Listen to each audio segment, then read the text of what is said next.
Hello, everyone, and welcome to School of Speech, the podcast designed for all of us school-based SLPs presented by Speech Therapy PD.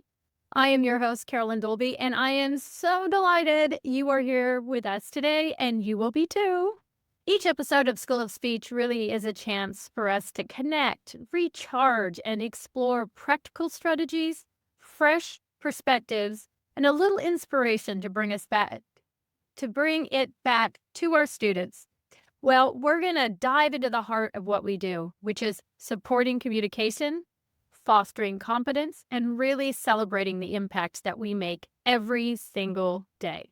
So whether you are tuning in from your car, your classroom, or cozied up at home in that soft clothes, this is your space to learn, to laugh, and really, we want to lead with purpose. Well, today, I'm so excited because we are going to be exploring myths, memes, and EBP, providing effective interventions in the schools. And leading us on this quest, we have Sherry. I knew I was going to do this. Sancibrian. I even know Sherry. And I mean, I don't know why I do that. It's not the way I am. I can't help myself. Sherry is a Grover E. Murray professor and executive associate dean at Texas Tech University at their Health Science Center, where she teaches pediatric language disorders and counseling courses.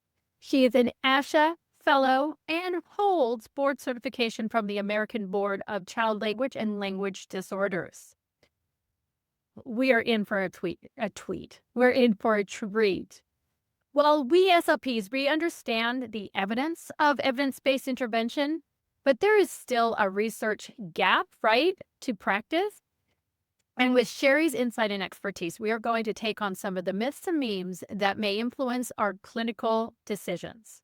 All right, all y'all, I want everyone to start settling in for another amazing episode. And don't forget that each episode of School of Speech is offered for 0.1 AFSHA CEUs through Speech Therapy PD. Just a little bit more housekeeping.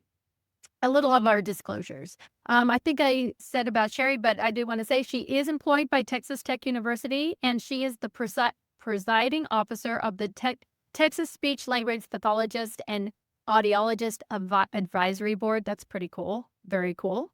For me, I'm salaried employee of Portland Public Schools, and I am recently a co-founder of A Place to Start Therapy. And I receive compensation from Speech Therapy PD for hosting School of Speech, my dream job. Non-financial for me, I do consult with school districts for their development of school-based dysphagia support programs, and I volunteer for PD Matters. Who cares about me? Let's get to the good stuff. Welcome, Sherry. How are you?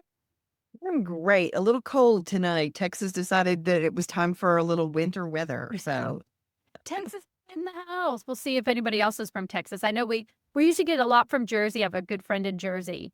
If you're from Texas out there, come out. Let us know. But we've got from California out to Florida. I love it.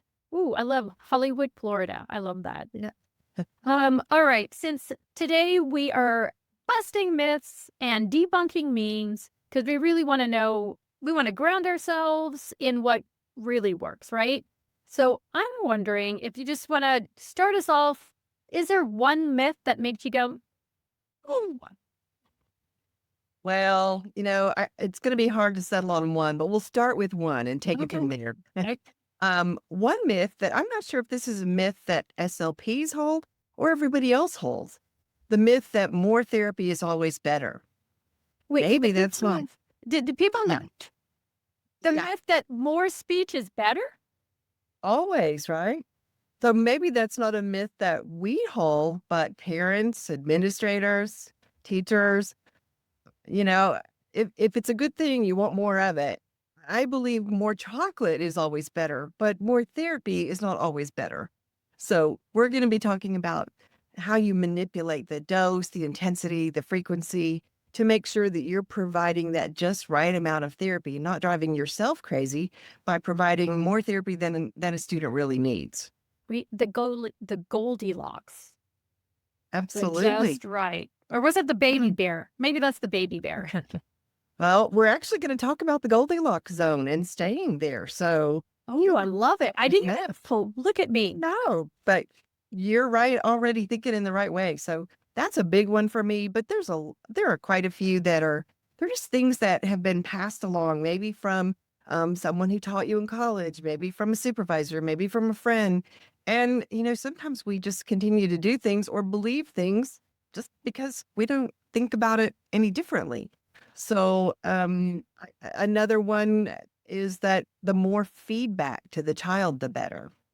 That's another one that's not really true. Sometimes more feedback just makes them shut down or you're interfering. I like to think about every time that I'm talking, I'm taking away an opportunity for that student to get in another trial or another Mhm. chance to say something. And so sometimes being SLPs, we love to talk. And so we provide too much talking on our side sometimes. So I'm loving everything I'm hearing. got that Absolutely. I am. I do. Because I'm thinking about how those, we constantly feel like we have to talk about. Yes. right? So I Yeah. know we're going to get into that. I mean, the really the foundation of this entire talk really is about evidence-based, right? And up to date. And you know what? It just dawned on me what we should have asked our live listeners was how long how long has it been since you've been in college? Right? True, true. Yeah. I don't know, live listeners, I am not calling you out on your age, but, it would have been fun for us to know how many, veteran, SLPs do we have listening, but I'm not gonna do it. I'm just in my head.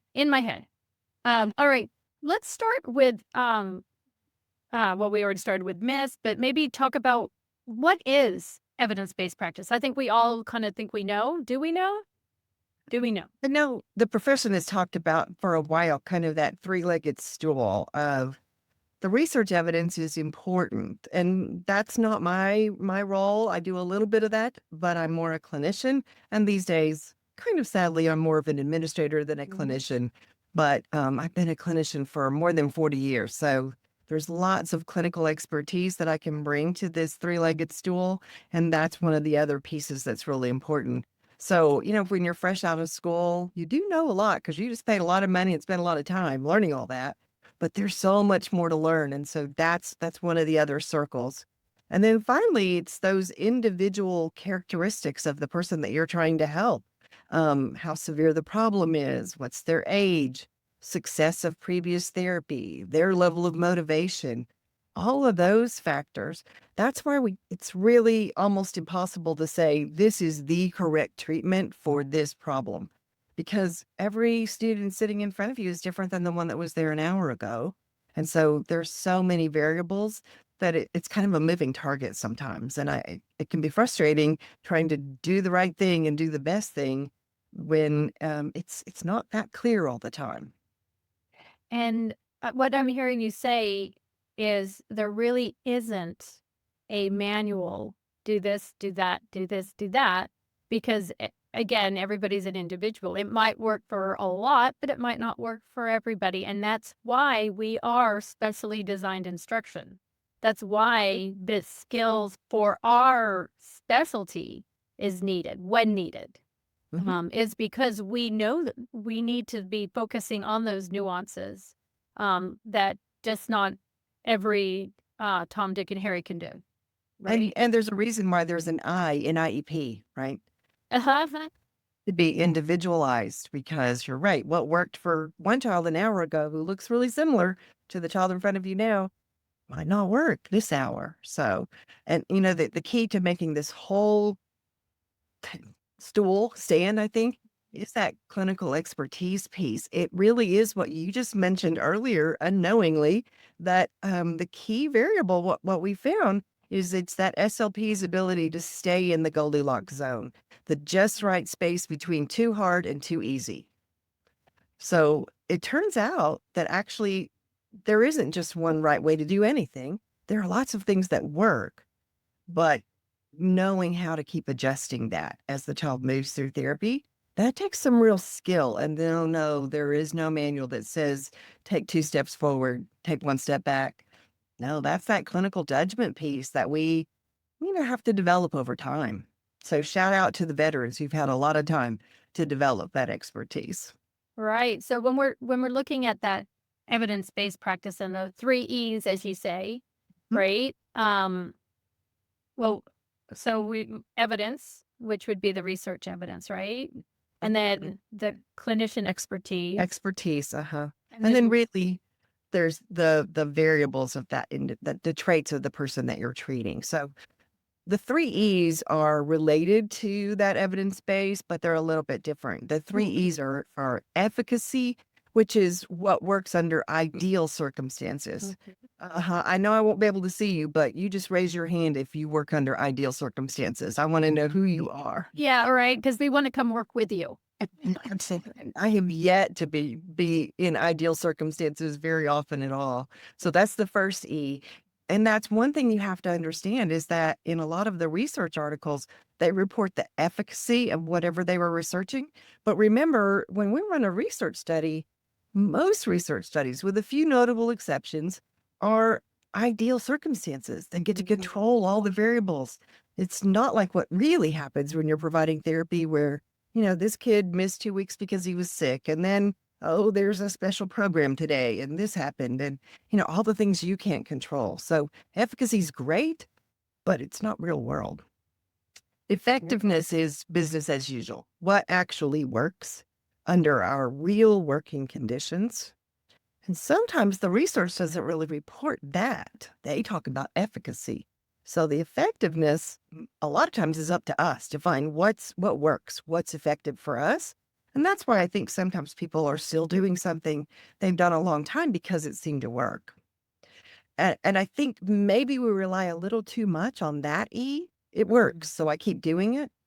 I'm going to try to encourage you today to think a lot about the third E, which is efficiency. Alan Kamai describes efficiency as when you get something for free. Ooh, I like it. Who doesn't like free, right?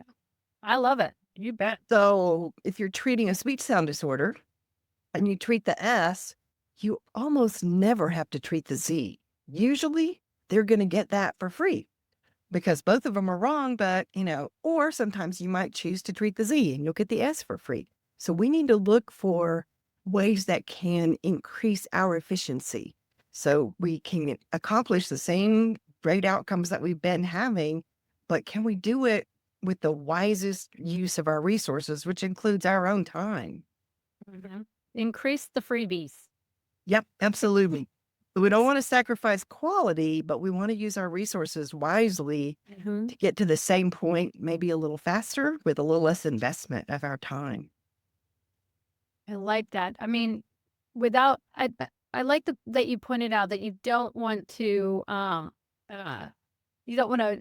affect the quality of work. Yeah, we don't want to just speed through things and miss something. We Right. want to have a robust practice but I like the concept of how can we look at things of what will come for free if we think about things maybe a little differently. I think that's where we're headed. Yeah.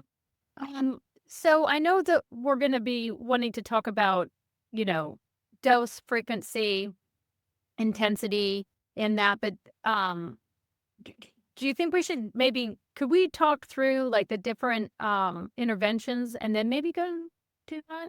But does Yeah, that sounds good. does that kind of okay? Because we're Sure. thinking about like when we're looking at those three E's, we're I'm sure there's a lot of myths when it comes to language and language therapy or language interventions. I guess what do you have? What's the evidence maybe actually say about effective language interventions in the schools? Is it something we should be doing more? Something we should retire? Yeah, there are some things that we can change about what we do. So hopefully to be more efficient, but still get those great outcomes. So, for example, one of the myths that has gotten passed down for the generations of SLPs who came before was that working on step commands, 1, 2, 3-step commands, is a great therapy strategy. But actually, the evidence for that is non existent. What matters more is the number of critical elements. Following commands is fine. Kids need to be able to do that. But when I say to you, pick up the ball, there are really two critical elements. Pick or pick up and ball is what you have to understand. So I could still make it a one-step command, but I could say, pick up the small blue ball. Now look at the elements that you have to process. Okay. So as opposed to just adding, pick up the ball and then hand it to me, which is a step command, it's really about manipulating those elements that they have to hold on to. So that's one example of something that's just kind of been around for a long time. But when you start to question it, guess what? We really don't have much evidence for it.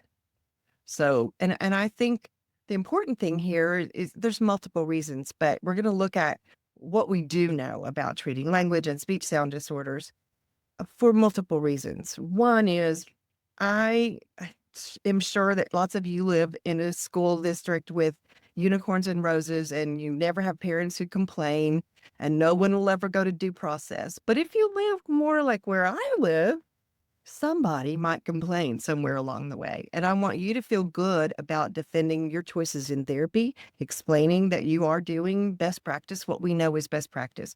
So what we know is best practice in 2025 is not what I learned as best practice in the 1970s. It's changed a lot. And so it can be difficult to keep up. And that's kind of what I see my role as is I like to dig into the literature and find those little gems that help us sort of bring our therapy into the current time. So I've got a few ideas for you about things that we do know work. So there's some great researchers out there who've been looking at, for example, we all work on vocabulary, right? Mm. But the evidence base says that we can boil it down to just a few small things that if we're sure we do these things, we really do have good evidence that this therapy can be effective. One is to teach vocabulary explicitly. In other words, to actually say to the child, our new word today is anticipate. Anticipate means, and then give a child-friendly definition. So as opposed to just sort of exposing the child to the word, you deliberately call it out. Like, this is a new word that you might not know, and here's what it means. Teaching independent strategies like teaching morphological analysis. Sounds really deep, but if a child knows a word like clear, and you can show them this really cool trick that when we add these other little pieces, I call them morphed words because kids understand what that means, then you also could figure out what unclear means and clearing and cleared, clearly. So you really only have to know that base word. And then guess what? You probably know 10 words. And so they get something for free almost, right? They just have to know how to take those little pieces apart.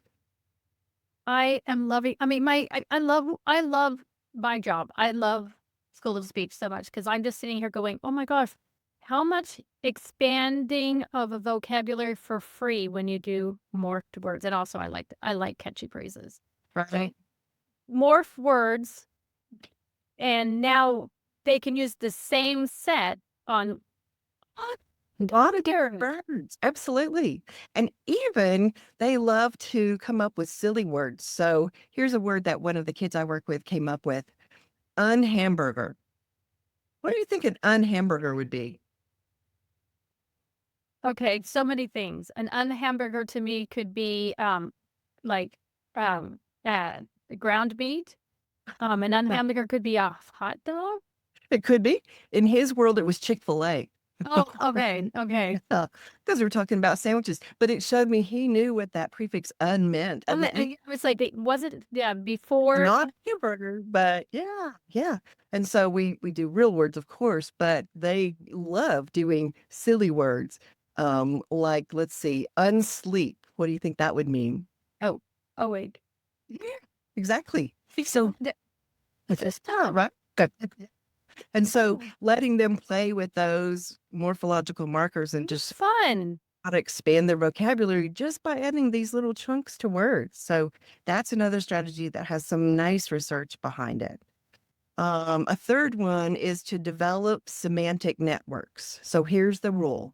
You never teach a new vocabulary word by itself. You always teach a synonym and an antonym with it. So it has a place to go. because when you learn a new word, it's like your brain has these, filing cabinets, and I need to know like this word fits with what category. Um, so if they're young kids, we don't necessarily talk about synonyms and antonyms, but we talk about examples and non-examples. So we've got a new vocabulary word like marvelous, and I asked my 5-year-old to help me come up with some examples and non-examples. So what he thought was, oh no, the word was fascinating. That's right. Fascinating. He thought bugs, dinosaurs, and castles. But then we had to also do like, what's the opposite of fascinating? Boring is a great word for that. And math and my brother. Those were his examples. If Right? that doesn't bring it home. Right. Personal experience. But so it builds that network. That word fascinating goes with interesting, and it is not boring. So you already build the network or help them put this away in the right spot, right? So teaching it intentionally, teaching them morphological analysis, but in a very child-friendly way, using semantic networks, and then just making sure that we are teaching them to actually use the words. There is zero research out there that supports working on receptive vocabulary. Zero. They have to produce it. Okay. Just So hearing it isn't going it's to, not enough. you got to use it. Use Yep. it and use it. Exactly. Yeah. So we've got to make sure that it's great that we're modeling a lot, but they've got to have a chance to use it. Yeah. Because then it becomes theirs. Right. Right. And letting them tie it to their personal experience, then it becomes something that they own. They've got it.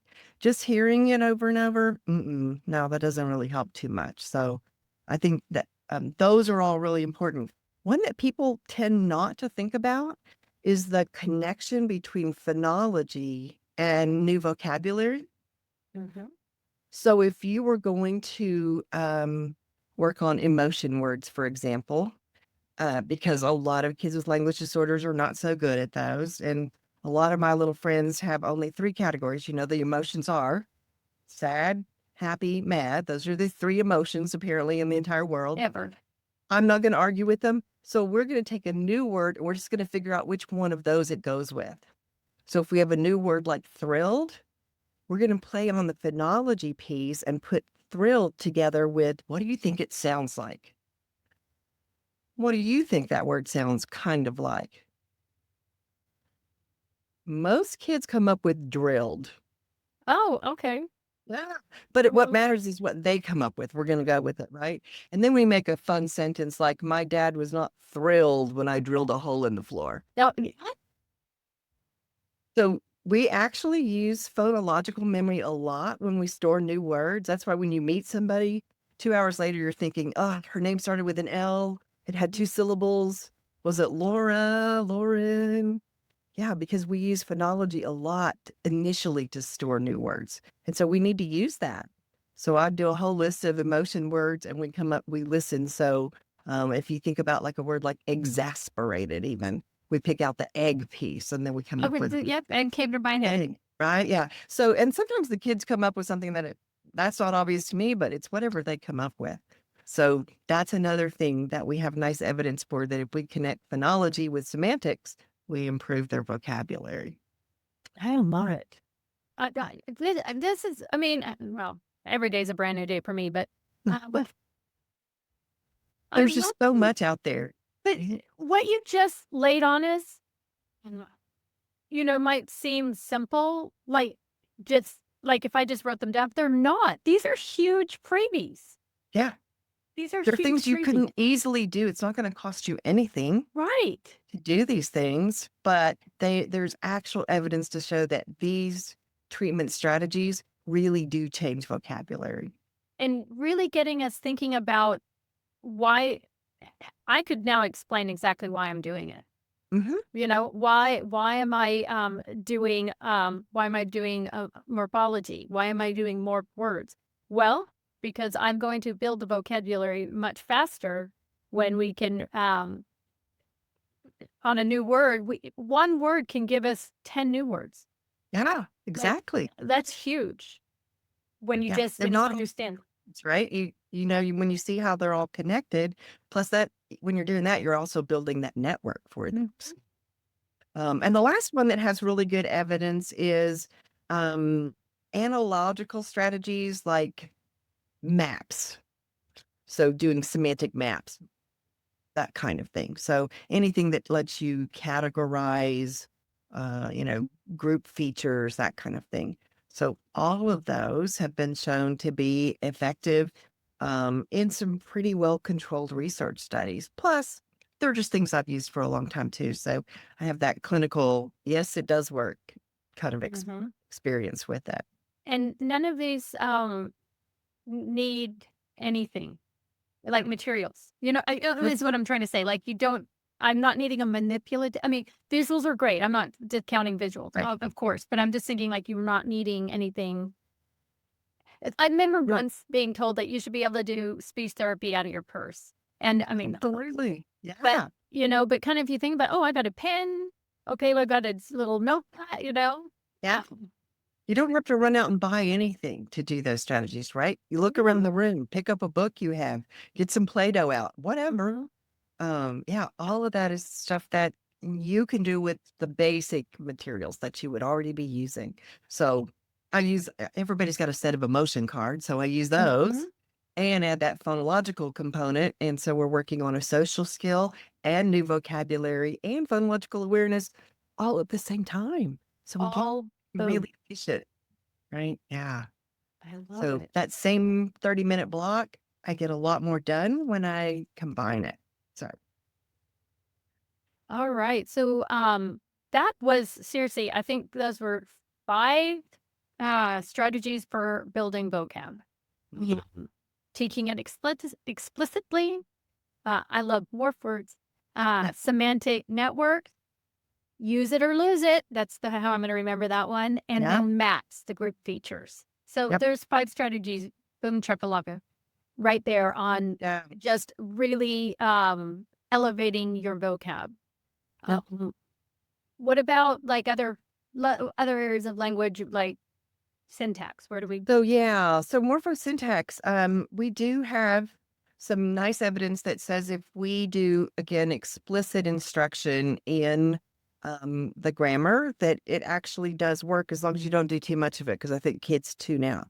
So actually teaching, for example, past tense ed and explaining that it means it already happened, I think that's really important.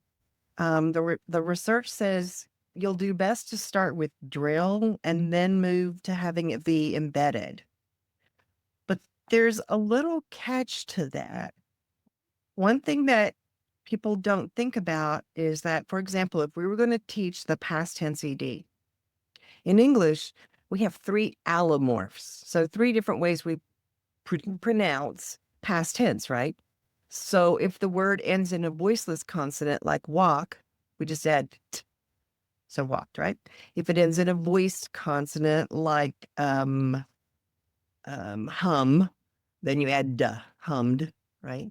But if it ends in T or D already, you can't add T or D, so we have to add a whole syllable. So like invented, ended. So what the evidence shows is that we need to teach one allomorph at a time. Don't mix it up. Oh. And out of those 3, you have to use your knowledge of phonology to think about which of those 3 would be the most salient to children. And it turns out that the one that's a whole syllable is much more salient, much more noticeable for them. So ended is a lot clearer to hear that ending than walked, right? That's, first of all, it's a cluster. It goes by really fast. So you start with that. Then we have to think about more what we know about phonology, and we know that voiced sounds at the ends of a word, especially a voiced cluster, would be kind of hard. So that means we're going to go from the syllabic form to that voiceless T form, the like walked, right? Missed, stopped, those kinds of words. And then finally to the voiced ones like bold, played, those kinds of words. So you teach each allomorph individually before you start mixing them. And you'd like to have at least 12 exemplars for each one of those versions of past tense. So teach those 12, then move on to the next one, then move on to the third one. Then you can mix them. I love it. Hey, you know how we said there wasn't like a step-by-step? You just gave us a step-by-step. I love it. Sometimes the first step, but final word, right? No. Right. I'm going to take it where we can get it, and I'm taking it. Yeah. But the way that you just explained it to me was, I see, I'm like, I want to put in a little shame face. Like, I should have figured that out. That, you know what? Hey, no shame in my game. Nope. It's not too, we're not too old to learn new things. Oh my goodness. Yeah. You mainly be changing it up the whole time you practice, right? For one thing, I'd get really bored if I kept doing the same thing all this time.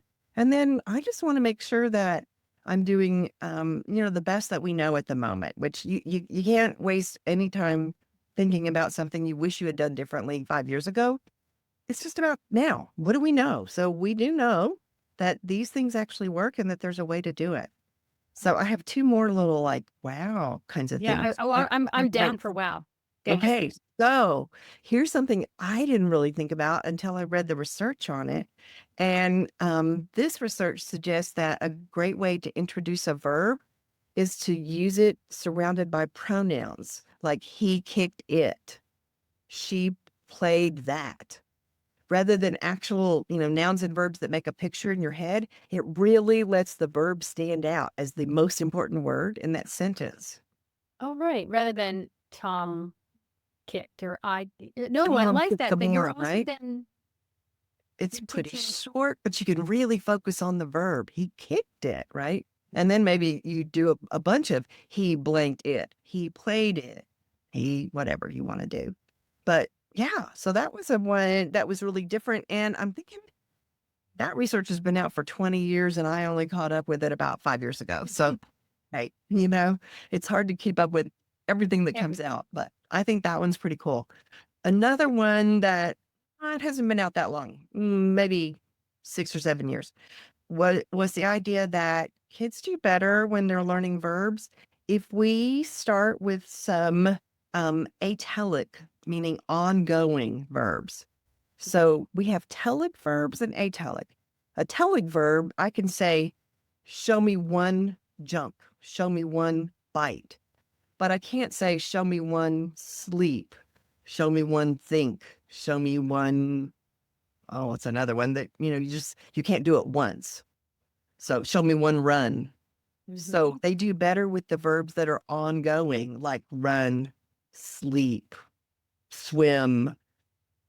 Those verbs seem to be really important in helping them just catch the concept of a verb. Right. Doing. Yeah. I mean, yeah, I love it. Yeah, as opposed to something that's one and done, right? Yeah. Oh, yeah. So, I mean, that's a kind of simple thing. The other thing is when you're choosing your verbs, this principle of desirable difficulty comes in. And there are lots of everyday verbs that, of course, we think kids need to know. But somewhere in there, throw in some kind of harder verbs. By that, I mean something that's a less common verb, maybe like squish, or verbs that are phonologically difficult, like sag or raise, because they have that voiced consonant at the end of the word, which makes it a little harder for kids to produce. That little bit of difficulty sometimes means that the acquisition is a little slower, but the generalization and the stick to it really is strong when you make it just a little bit harder. So a little harder is worth doing. So put some of those little more difficult words in there. Plus words like squish are so interesting. I know. Well, of course, I'm such a kid. So I was like, I so do that one. Think of all the like that desirable difficulty. Yep. I love that term. Yeah. Well, think when we're learning, if it's not a bit of a challenge, it's really easy to get bored and tune out. You want it to be, within that zone of proximal development, not super hard, but a word that's appropriate for their age, but a little less common or a little harder to say. Maybe it's a multisyllabic verb as opposed to a single syllable word. Well, the one word that I will never forget and might have to be on my tombstone, it's discombobulated. Oh, yes. My sixth grade teacher, Mrs. Van Buskirk, shout out Mm. to you. She taught us that word, and oh my gosh, I think all of us from my elementary went to sixth grade, so all of my Montclair Elementary School, we all say it. I mean, Yep. that we'll never forget that word, discombobulated. Those, it's a harder word, hard to Yes. say, not one you would hear all the time, but you know what? It actually sticks in your brain. It So, did. It made an impact, and we thought it was Mm. fun to learn a really big word. Yeah. Yeah. So those are my top tips for morphology, but another big area that we address a lot is narrative, of course. Yeah. So there's actually been some nice research on more than 40 different studies out there on teaching narrative. And when you summarize everything that they have to say, these are some things that seem to determine whether or not the therapy was very effective and efficient. One, if you can find something that's kind of got a manualized curriculum, like Story Champs is one that a lot of people use, but there are multiples out there, right? Um, this is not new, but the opportunity for them to produce their own narratives. So again, it's receptive is not enough. They've got to practice making stories, telling stories. I had Carol oh my gosh, how did I just Carol Westby. I don't know what What's the happened to me. yeah. She was on last season and she talked about the importance of being able to produce a self-narrative A and the personal impact. narrative. So yes. For the resilience for children, that's so important that they can tell their story. Yes. Yeah. That's something that, I feel like, when you're working with kids that they have so many things stacked against them, that is one gift we can give them is we can teach them to be able to tell their story. It's such a powerful thing. And it's something you'll do the rest of your life is tell Mhm. your personal narratives. So I think narratives are really important. So Um, personal narrative versus a story retell. right. Yeah, Is that exactly. kind So of we've where we're got talking? Yeah. Yeah, so we've got, in under the big umbrella of discourse, we've got story retell, and we've got personal narratives, and we've the expository Mm. textbook kinds of being able to retell what you understand from the textbook. So, and all of them are important, but you won't always be talking about textbooks. And I think the personal narratives are something you'll do your entire life. So that's a good place to spend some therapy time. And school expectations, of course, include story retell and expository too. And we got a question. I think it might be a big question Okay. for tonight, which means we might have to just bring you back on. It says, Sam, thank you. Saying this is great. Language therapy can also feel like it is a big domain, Sam. It's huge. They are asking, do you have suggestions on how to select targets? Well, I think you, with your strategies there, Sam goes on, it often feels like, for example, focusing on conjunctions feel like such a small piece to the larger picture, especially for older students in middle school. Mhm.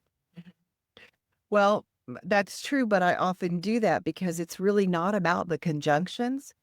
It's about teaching them to expand the noun phrase or expand the verb phrase. So when you're teaching them subordinating conjunctions, you're actually teaching them to be able to use dependent clauses. And so there's so much more to it. The conjunction is just a tool that they get to use. So I know it can feel small. And maybe when you write your goal, the goal is really to expand the noun phrase, or in this case, it would probably be the verb phrase by using a variety of subordinating conjunctions. Because to write at middle school and high school level, you cannot write all simple sentences. That's not going to cut it. And With because and with it, only conjunctions, right? So I actually have like a visual square where they're on there. These are your choices. So we have like the temporal ones and the adversatives, and they have to choose 4 conjunctions. And we're going to write something today, and we're going to see if you can use all 4 of those, right? And sometimes they don't get them right, but just learning to use those words. So thank you for that question, Sam, actually, because it really, I think what it brought to light is how you explained that the conjunction isn't actually the goal. You're making us think bigger, broader, better. right. Yes. Yeah, Yes. yeah. Yeah. Yes. So it may be that your big overarching goal is for that child to be able to construct a narrative. Under that, you can't really write a narrative or an expository piece about your science project if you are going to write totally in simple sentences. So to be able to not do that, you have to know subordinating conjunctions and how to use them. So it's really not the tiny piece that it might sound like. Yeah, no, I love it. You're broadening our practice. Like, let's look at the bigger picture. I love it. Um, Ada jumped in and they said that they use narrative practice in conversational contexts with their elementary and middle schoolers by tying it to WH questions, which they call it the background brief. Which they also use to address building richer sentences when their sentences are way too simple for their age. Mhm. I like that. Thanks, Ada. Yeah. And for medical reports or even in schools, they justify it as they need to be able to tell a narrative when something happens to them or around them. Oh, absolutely. Absolutely. Yeah. There's your defense. That's that Um, personal narrative that you mhm. have to be able to tell your story, you know? Yeah. Why that our kids are the ones who didn't start it, but they get in trouble because they always get caught, right? Yes. Defend themselves because they don't have the words. So that's a big gift we can give them. Well, and I know, I mean, we could spend days on strategies for language and thank you so much for everything that you've already given us. And I know it's just the tip of the iceberg, but I also know that I'm looking at time and I know we also want to talk about speech sound production and evidence-based in Sure. there. Maybe I can move us there. It's And of course, fine. I'm going to beg you to come back for next season. And we could delve into some of this a little bit more. So I'm just going to like one of the things that really stands out to me because I did train a long time ago is that, those of us who went to school this many years ago were taught in a very traditional kind of hierarchy for how we worked. And you know what? Things have moved on. And now more people are using what I would consider a more modern approach to speech sound disorder.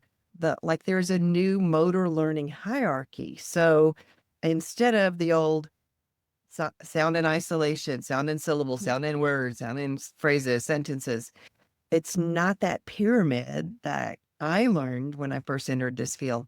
In this new motor learning hierarchy, which is based on motor theory across all kinds of motor skills, they start out with an establishment phase where you're getting the sound in isolation and syllables up to about 80% correct. And then, hold on, because it gets real weird here.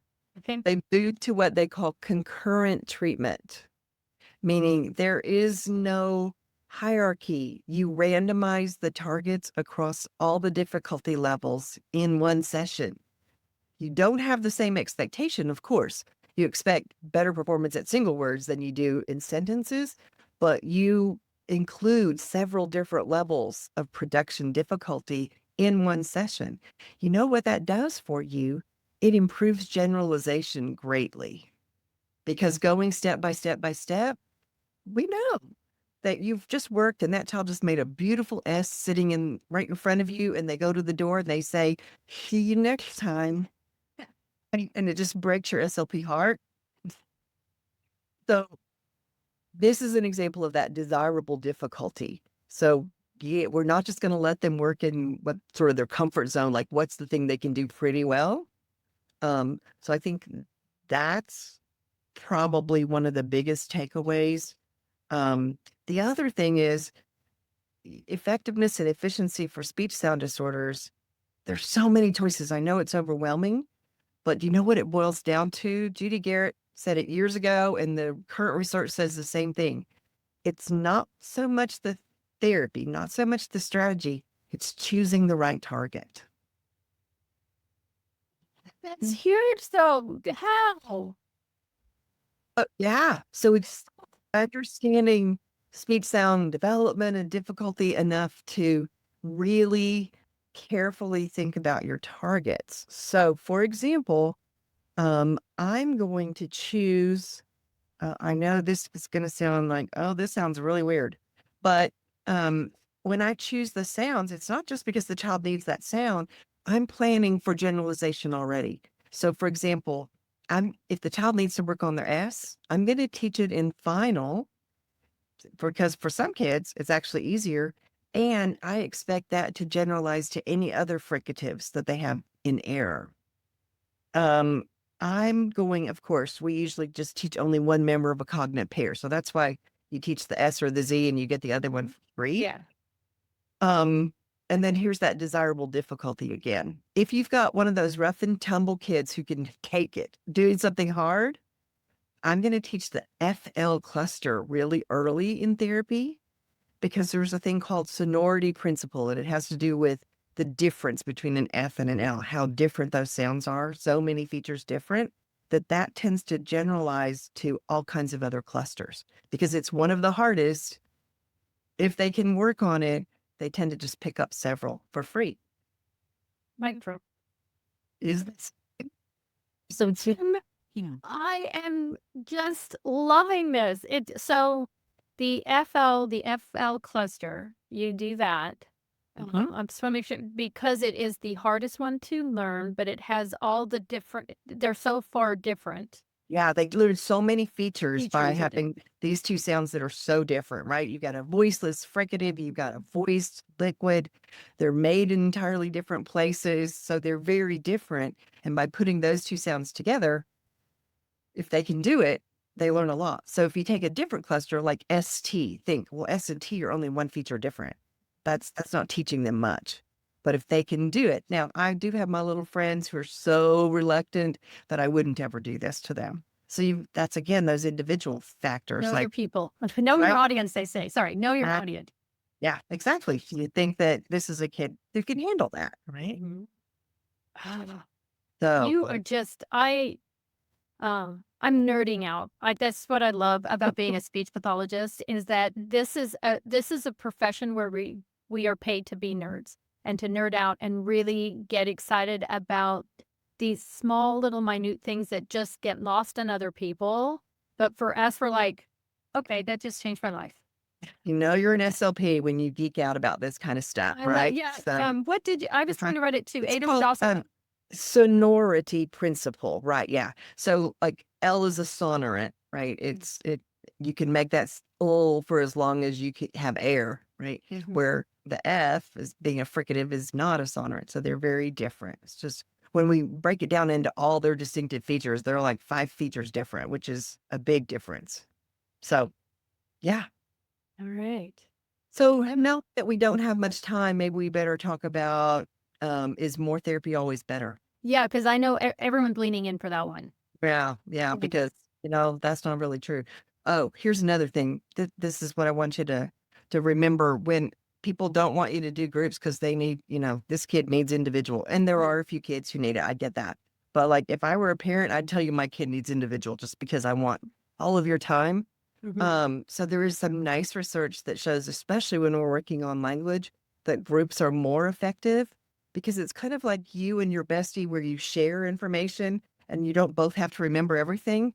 That distributing the cognitive load, those are the magic words. Groups help the child, and you are distributing the cognitive load because it's a shared cognitive load. The whole group is working together to retell the story or to make a mind map about these new words. And that's actually more effective than putting all the burden on one child. The first thing that came to mind would be like if they were stuck on something, then you're stuck on something. Whereas if they all you needed, like if you're I was just thinking sitting with my sister recalling of like what we did last night, something like that. And like, oh, what was the name? And then you just say one thing and then you're like, "What?" And there's somebody else who can help out. It's like phone a friend right next to you and you don't have to. Phone and friend.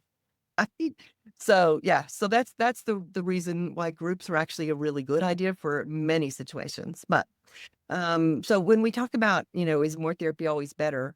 Treatment intensity is something that we have to think about. So the pieces of treatment intensity, one piece is the dose. That's the number of sort of active ingredients in a session.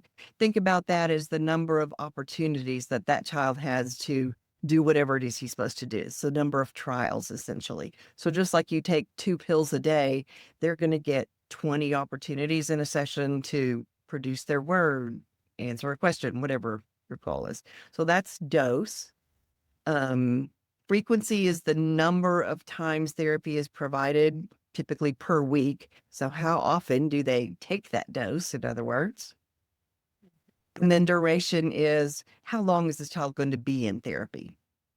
If we put all that together, we're going to get a total intensity.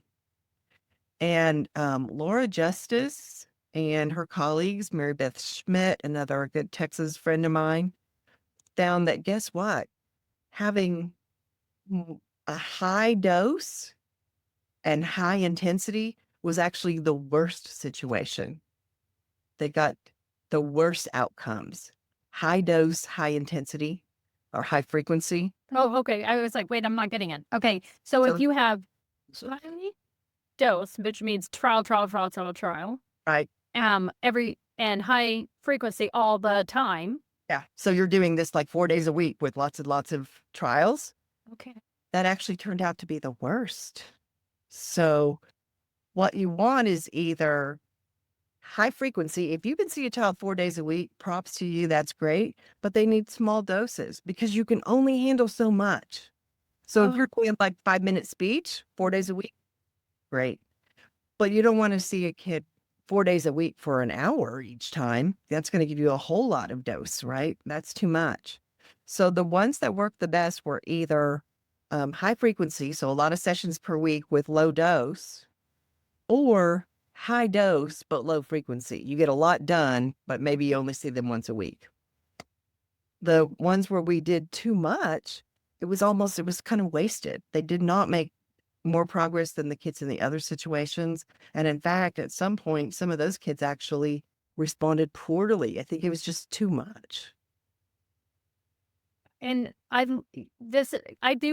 am very familiar with the 5-minute speech, and I do like that. I like the concept, and I think it makes sense for some of our kids. A lot of our kids that are a couple of sounds, a sound or something, doing that. I want to investigate a little bit more about okay, so 5-minute speech is high frequency, low dose. I Right. want to think about more about what if it is high dose, low frequency. So you only see them one time a week, but you get a lot of trials in. So maybe you get to see them, for 40 minutes and you work the whole time and get a lot of trials in there. So if you're needing to see the child less often, you just got to make sure that you get a lot of trials in. Mm-hmm. And again, one or the other is not what we're saying is right. It's really specific to the student too, because not all students can handle high dose, low frequency. Yeah. Absolutely. Right. Yeah. So it's got to be individualized and decide, but just know that when you try to provide too much therapy, which is like 4 times a week for an hour, it's actually not effective.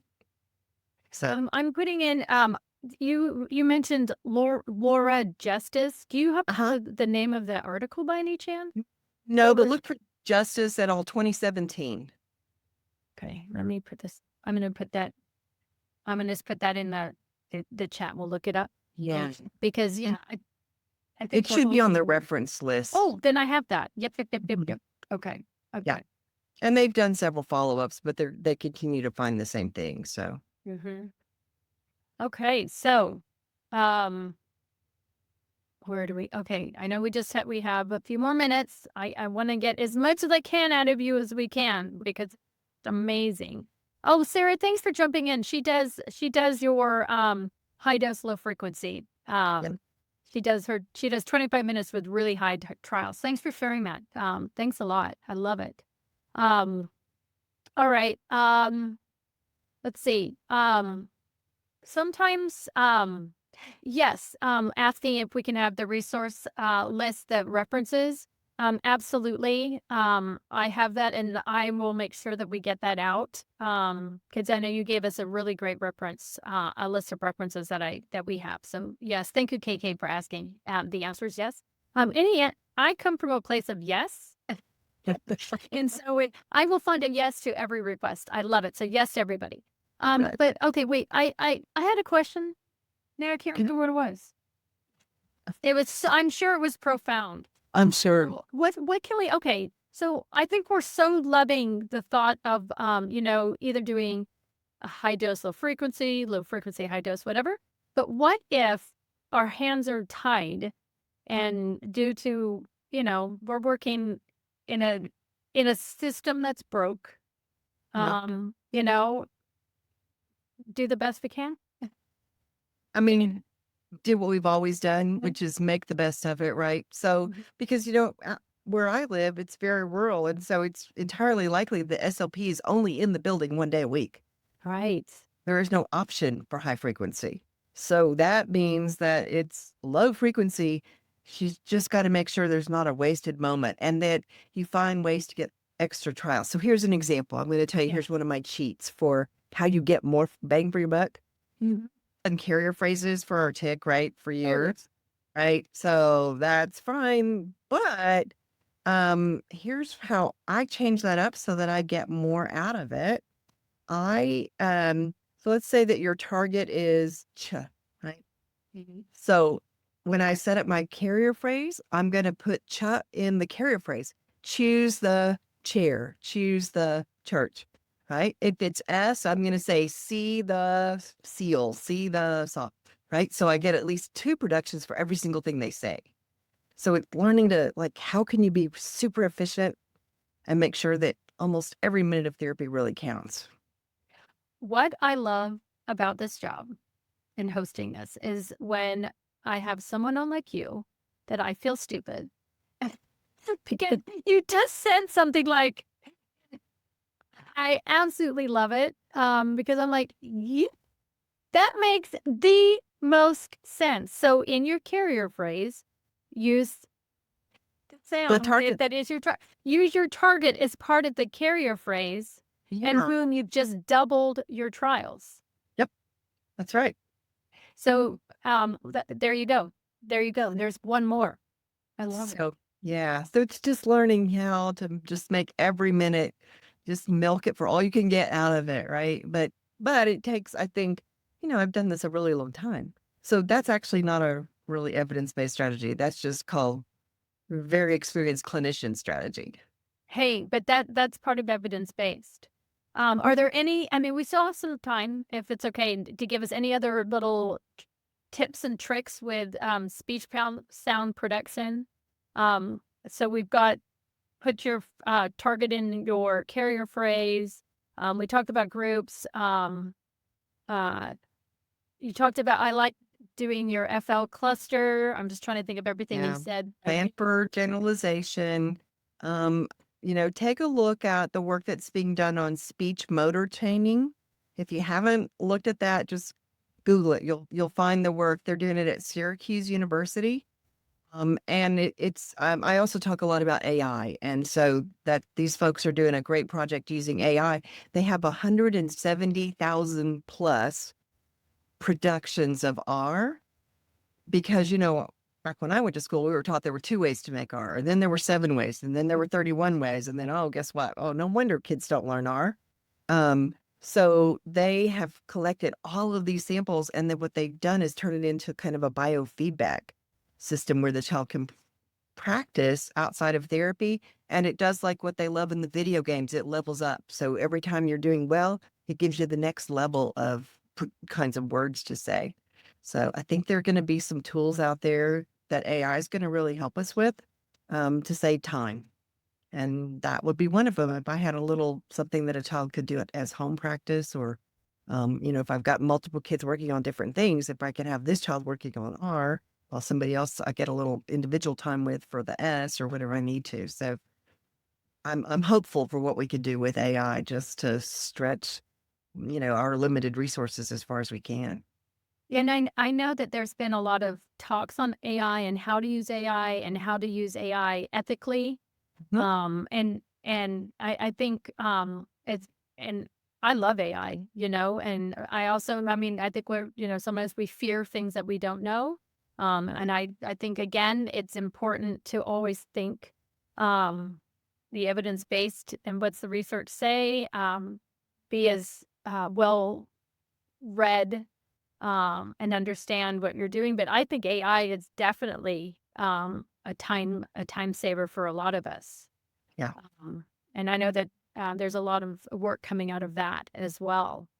I always like, okay, if the SLPs are going to leave and just do one small change, not a big leap, but what do you think might have like the biggest impact?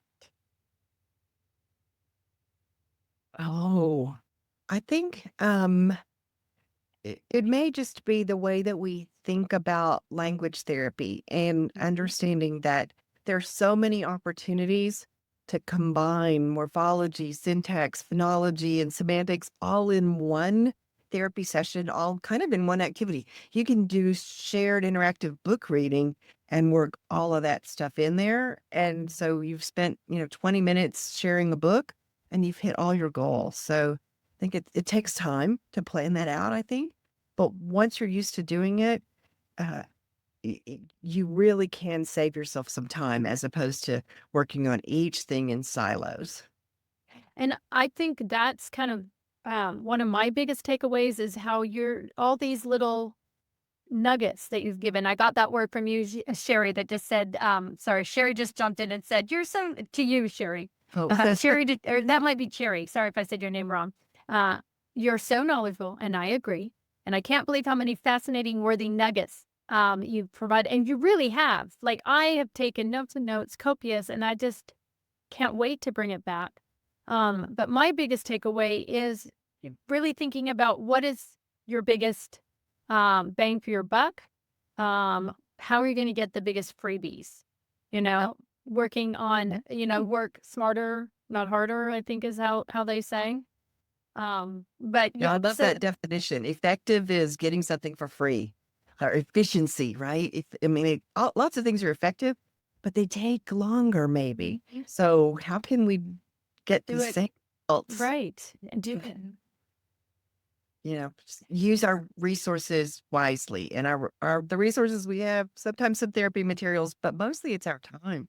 And ourselves, we're the resource, and how can we make it easy on us, right? Yep. But still be effective. I'm not saying like do things Right. easy because it's easy. No, but finding ways to do things more effectively is actually going to be better for us, and we'll be better clinicians because we'll have more time Yeah.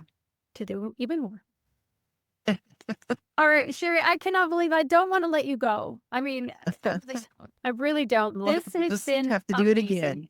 Yeah. Well, we are. Oh, I've already got 2 ideas that I'm gonna hit you up about because I think this is phenomenal, and I know that all my listeners out there have just really enjoyed it. And thank you so much. I do want to thank everybody that's with us live.